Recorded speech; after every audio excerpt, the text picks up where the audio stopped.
Avec tout d'abord un petit mot de la météo du jour et encore un temps très agité. Aujourd'hui, beaucoup de pluie toute la journée ou presque, du vent également, des rafales jusqu'à 60-70 km/h.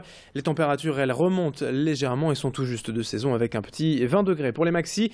La météo, on en reparle en détail, vous le savez, après le journal. La première image à la une de cette édition ce mercredi matin, c'est bien évidemment la victoire de l'équipe de France de basket hier soir en quart de finale de l'Euro au stade Pierre-Mauroy. Les Bleus se sont imposés 84-70 face à la Lettonie et affronteront l'Espagne demain soir en demi-finale. Plusieurs centaines de personnes s'étaient réunies hier place de la République pour suivre la rencontre sur l'écran géant installé au village basket. Une belle ambiance donc avec le public lillois, ravi forcément de voir les Bleus finalement s'imposer. Et malgré un début de match compliqué, les Français ont encore vécu un premier quart-temps difficile avant d'accélérer juste avant la mi-temps, notamment grâce à 9 points d'affilée de Tony Parker. La France a pu ensuite gérer son avance en deuxième mi-temps et filer tranquillement vers la demi-finale.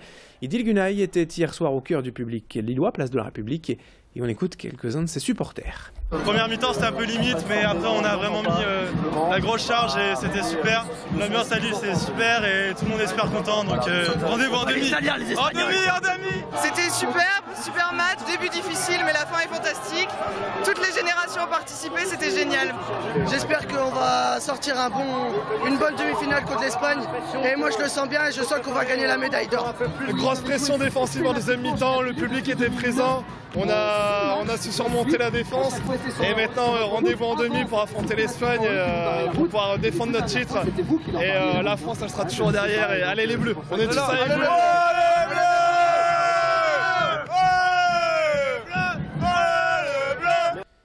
Et aujourd'hui, place donc aux deux autres quarts de finale de cette Eurobasket au stade Pierre-Mauroy. D'abord à 18h30, Serbie, République tchèque, puis à 21h, Italie, Lituanie.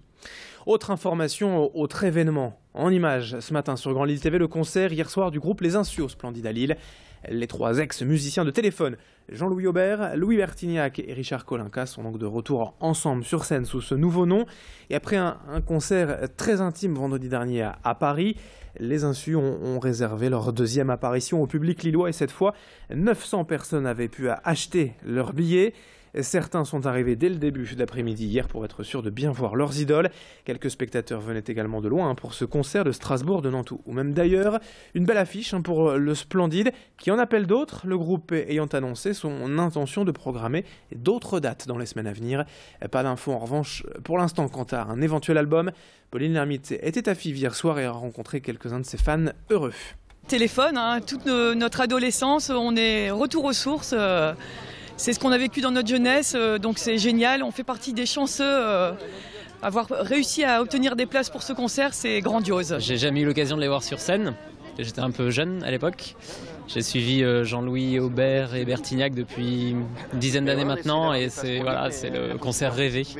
Donc je suis venu de Nantes. Très heureux enfin de pouvoir les revoir enfin réunis, en espérant que ça débouche sur un grand stade ou une tournée. Pour moi, c'est l'idée de revenir un petit peu dans l'adolescence.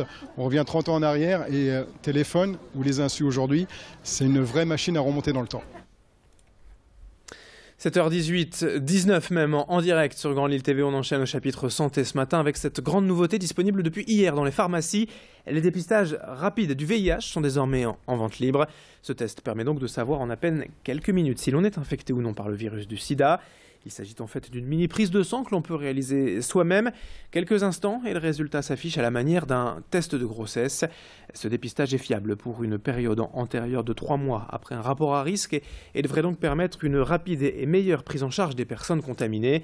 Aujourd'hui en France, 20% des séropositifs ignorent leur état. Ce dépistage vendu environ 25 € en pharmacie a donc pour objectif de permettre aux personnes à risque de se tester discrètement au moment et à l'endroit qui leur convient. Xavier Silly s'est rendu hier dans une pharmacie lilloise. Il y a énormément de personnes qui demandent ou qui cherchent à faire des tests sans avoir à faire le déplacement au laboratoire et du coup avoir peur d'être stigmatisé. Mais le but c'est de prendre conscience si on est séropositif ou non et de faire les démarches pour être bien soigné. Car le traitement, s'il est pris à temps, on a une espérance de vie qui est identique à une personne qui est non exposée, non atteinte. Le test peut paraître un peu cher, il est autour de 26 €.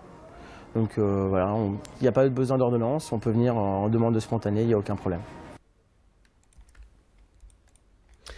Une information en bref également dans cette édition, une belle fierté surtout pour la région puisque le Beffroi d'Arras a été élu hier soir monument en préféré des Français lors de l'émission éponyme de France 2. 22 édifices, un par région, étaient donc en compétition et plus de 130 000 votants ont choisi le Beffroi arageois. Le monument succède ainsi au palmarès de l'émission au monastère royal de Brou à Bourg-en-Bresse. Pour rappel, le Beffroi de la Cité à Trébat, comme d'autres dans la région, en Nord-Pas-de-Calais, en Picardie et en Belgique, est déjà inscrit au patrimoine mondial de l'UNESCO. Encore une belle vitrine pour le patrimoine régional, le tourisme arageois en général. 7h21 en direct sur Grand Lille TV. Dans un instant, on enchaîne avec les prévisions météo du jour et l'infotrafic ce matin en temps réel. Restez avec nous, très bon réveil, très belle matinée à toutes et à tous.